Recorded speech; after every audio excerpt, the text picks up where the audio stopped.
Thank you. I don't have I should have put it on there listening to Coach talk. I don't have a bio slide. I'll just verbally tell you a little bit about myself.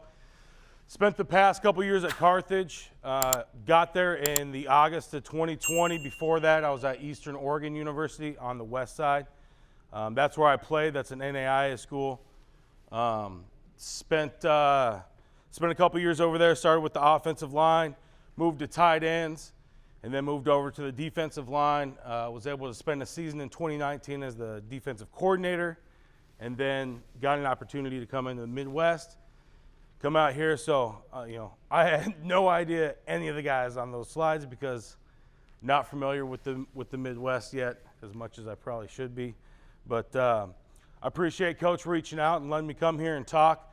Like you said, it's a little different. We're going to talk defensive line play and specifically the run game, right? You got to be able to shut your guys' run games down before we get before we earn the right to be able to pass rush, which everybody likes to talk about.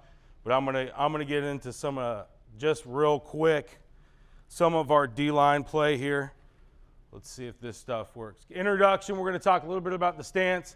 I talk a lot about formation ID. Obviously, it sets the strength of our front, but also for our edge guys, where's the running back at in relationship to what they need to accomplish during the play. We have in the run game, we talk about takeoff versus get off. So we're trying to take off. We lower and we'll talk about stance here again.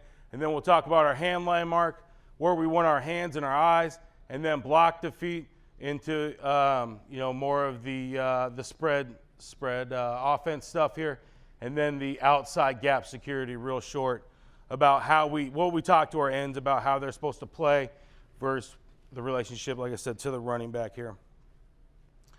First thing is our stance. These are a couple D tackles for us right here. We see their stance are a little bit wider. We got their hips are more flat than above their head. We want to fire out right here, okay? We want to be powerful in the lower body because ultimately in the run game, we got to get to our gap. We got to maintain gap control. We talk about that a lot in our defense. We have to be able to clear the picture up for the linebackers, and when we get into 12-piece stuff, that safety, that's got to come down and fit into the box. Again, we're looking to fire out. We're heavy on our hand right here, and when we focus, our eyes need to be on that knee to hip area based on where they're at, right? We tilt our defensive ends. They're 5 tilts right there. So they'll trigger on that knee hip area as they fire off the ball. Our D tackles are looking at the football in relationship to where they're playing a 1, 3, or 5 or 2-eye or whatever. So stance right here. You gotta fast forward this a little bit. This is I film these guys, make sure that they understand they got these cones right here. Okay, this is where their feet need to be. We got to get our steps in the dirt. You guys know, low man wins, fast man wins off the ball. So we go through this, and these guys need to hit their feet right on these cone landmarks right here as they fire out, and we're shooting our hands. I've got a lot of young guys right here that we've got to bring along, and sometimes, like Coach was saying, they're not going to ask questions. So I've got to force them to do what I need them to do without them asking questions, because they're not going to ask that at practice, right? Especially at practice. So we film this. I'll put notes on here for them, send this out to the guys, and again, that's looking a little bit of our stance and our takeoff right there, just out of the chute. So formation ID. What's my job? A D tackle's inside. Am I going to get a one-on-one or a double team right here?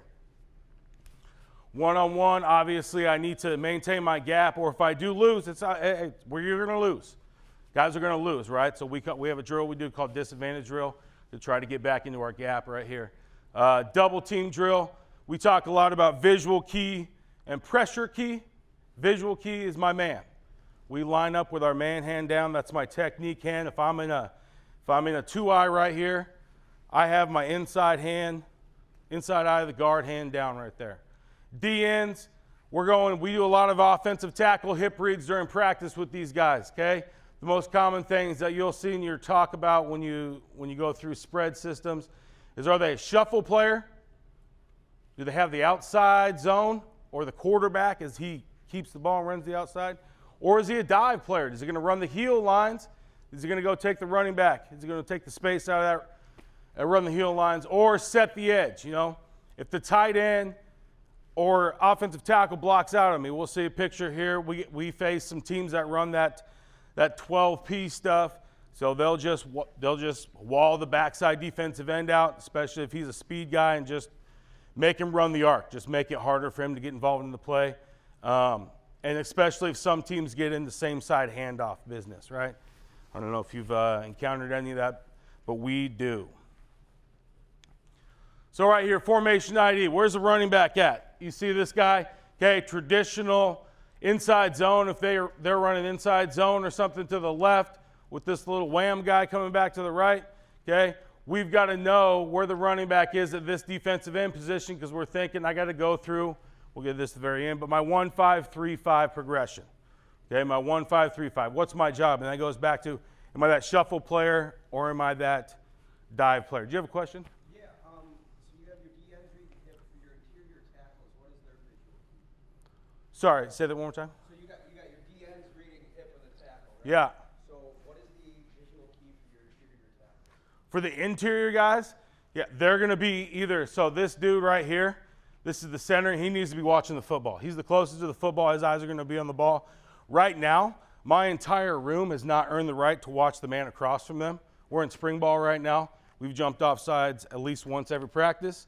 Guys in our conference that played us last year know that that was an issue, so I have to address it as their coach, or I'm just allowing it.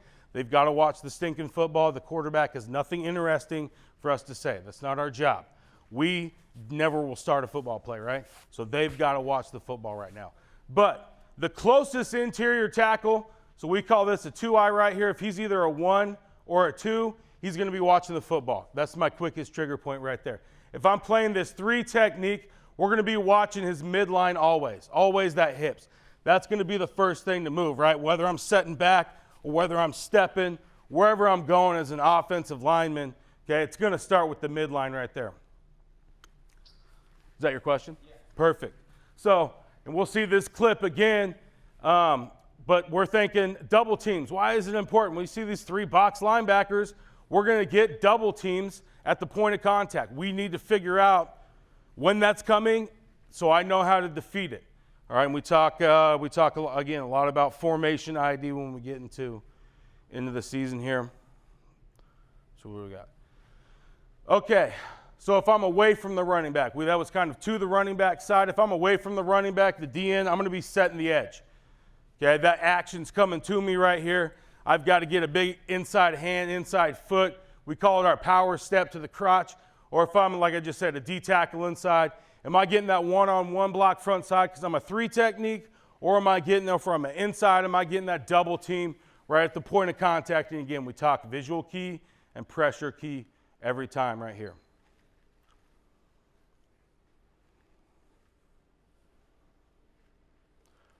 All right, so now again, where's the running back at? This action is coming to me right here. This is what we're talking about, this backside tackle. He still has to set the edge because they may be pushing it same side handoff, and this is their point of contact. We don't know as a defense, right? So we've got to make sure that they understand their full operation right here. So front side, I get this double team. We work double team split. We'll see this here in a minute. Double team drill, double team drill. So not only do our D tackles have to defeat double teams, like I said, this is 2 tight ends right here. When we get teams that have that 12 personnel stuff, we'll heavy double team drill our defensive ends right here to split this and be able to set the edge. So again, just another opportunity to look at formation, recognition, whatever that word is right here.